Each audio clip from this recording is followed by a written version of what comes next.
Hi అండి. Welcome back to my channel. ఈరోజు పొద్దున్న మార్నింగ్ వచ్చేసనమాట. ఇక్కడ పొద్దున్న బుడ్డిగాడికైతే ఇవాళ తొందరగా లేచిండనేసి తొందరగా ఆయిల్ అయితే రాసి మసాజ్ చేశాను. ఇవాళ వాటర్ వస్తాయి, పొద్దున్న స్నానం చేయించాలి. ఇక్కడ బిట్టుకు ఫుల్ ఫీవర్, అసలు 102.5 అయితే ఫీవర్ అయితే ఇక్కడ ఉందనమాట. అసలు నాకైతే ఎంత బాధ అనిపిస్తుంది. ఏమో ఏడుస్తుండే, అప్పటికి అది రాశాను నేను.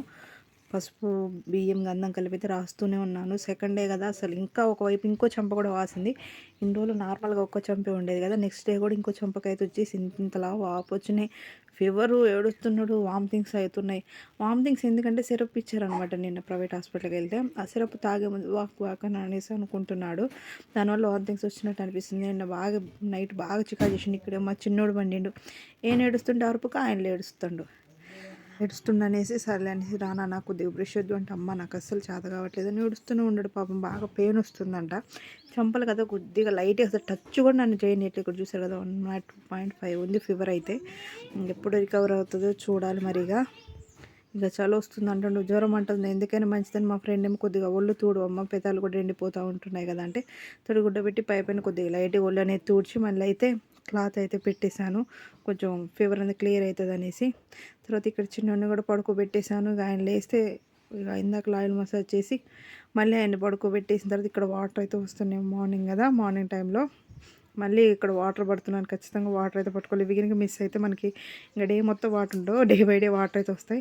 హౌస్ కూడా నిండిపోయింది. ముందు హౌస్ నింపేసి తర్వాత డ్రమ్ములు అయితే వాటర్ పట్టేసి ఇదంతా మొత్తం నీట్గా కడిగేసుకున్నాను. మళ్ళీ ఇద్దరు లేస్తే చికాకు అవుతుందని వాళ్ళ యువతలగే పని అంతా చేసుకుంటాను. ఆల్రెడీ అప్పుడు అంట్లన్నీ రుద్దేసి బట్టలు కూడా నీట్గా ఉతికేసుకున్నాను.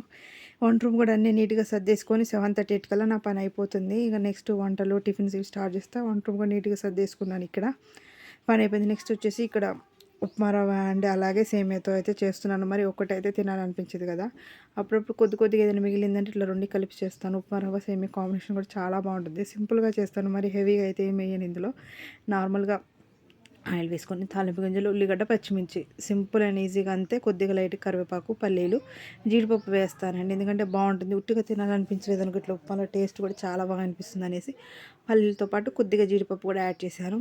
బిట్టు ఇట్లా అయితే మంచిగా తింటాడు అనమాట. ఫైనల్లీ ఇలా వేసేసి కరివేపాకు కూడా వేసేసి వాళ్ళకైతే టిఫిన్ రెడీ చేసి బిట్టుని లేపేసి తినిపించేశాను. ఇలా తినిపించేసిన తర్వాత మళ్ళీ బిట్టు కొంచెం నీరసంగా ఫీవర్ బాగుండే, మళ్ళీ హాస్పిటల్కి అయితే తీసుకెళ్తే పర్లేదమ్మా అంతే ఉంటుంది, 3-4 డేస్ వరకు కొంతమందికి అయితే ఇంకా బాగా ఉన్నట్టు ఫీవర్ అంతే ఉంటుంది, తగ్గిపోతుంది. సిరప్ పారాసిటమాల్ అయితే మీరు ఖచ్చితంగా కంటిన్యూ చేయండి, ఏం కాదనేసి చెప్పారు. అసలు ఏం తినట్లేదు, కొద్దిగా మెత్తగా ఉండే అయితేనే ఏమైనా తింటున్నాడు. ఇక్కడ వచ్చేసరికి కూడా వాటర్ ముందుగా పోసుకొని అయితే ఇలా వాటర్ కూడా పోసేసుకొని ఎసరు వేసుకొని నెక్స్ట్ అయితే ఇక్కడ ఇదంతా పెట్టేసుకున్నాను.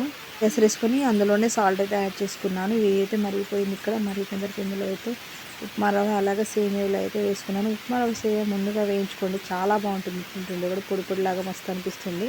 నేను ఈ మధ్య ట్రై చేస్తున్నాను, చాలా బాగా వస్తుంది. మనం పప్పు వండుకునేటప్పుడు కూడా ఒకసారి వేయించి వండుకుంటే గ్యాస్ ఫామ్ అనేది కాదంట, ఎసిడిటీ అనేది.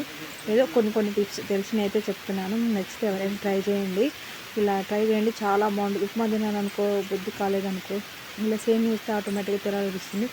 ఫైనల్లీ మా ఉప్మా సేమియా కూడా రెడీ అయిపోయింది, చాలా బాగా వచ్చిందనమాట. ఇక నేను మా వారికి ఇక్కడ పెట్టేసుకొని తినేసి మా బిట్టు కూడా పెట్టేశాను. ఇంకా చిన్నోడికి కూడా స్నానం చేయించి నీట్గా ఉంచేసి బిట్టు కూడా స్నానం చేయించి ఇక్కడ పడుకోబెట్టాను. మా బిట్టుని కొంచెం స్నానం చేపిస్తే ఏంటంటే మళ్ళీ షివరింగ్ వస్తుంది అనేసరికి నార్మల్ పైన వేడి నీళ్ళతో తూర్చాను.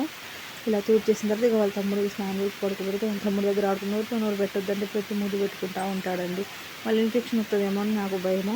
కానీ అందరూ అయితే ఏం కాదులే అంటున్నారు, కానీ ఒకళ్ళకి వస్తే ఇంకొకరికి వస్తే ఇంకొకళ్ళు అంటున్నారు. ఇంకా చూడాలి మరి.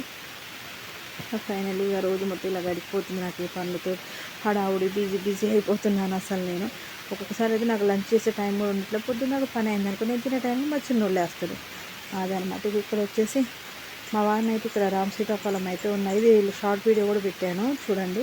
షార్ట్ వీడియో వస్తున్నప్పుడు మా వారిని అయితే కొద్దిగా చూద్దాం అసలు ఎలా ఉంటుంది టేస్ట్ అనేది. సత్తుపల్లి ఉన్నప్పుడైతే ఒకసారి తిన్నాము, ఇప్పుడైతే ఒకసారి కొయ్యనేసి అంటే మా వారు అయితే పైకి తీసుకొని వచ్చారు.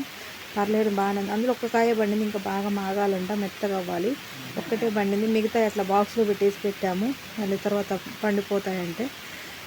ఇది చెట్టు పైన ఇక్కడ వచ్చేసి మామిడికాయలండి. మామిడికాయలు ఇప్పుడు చిన్న పిందెలు అవి చూసారు కదా, కాయలు అయితే వేసాయి. మంచిగా ఊరినప్పుడు మనకు ఉగాది శ్రీరామనవమికల్లా బాగా వస్తాయి. నా వీడియోని ఫస్ట్ టైం చూస్తే like and share and subscribe to my channel. Watch my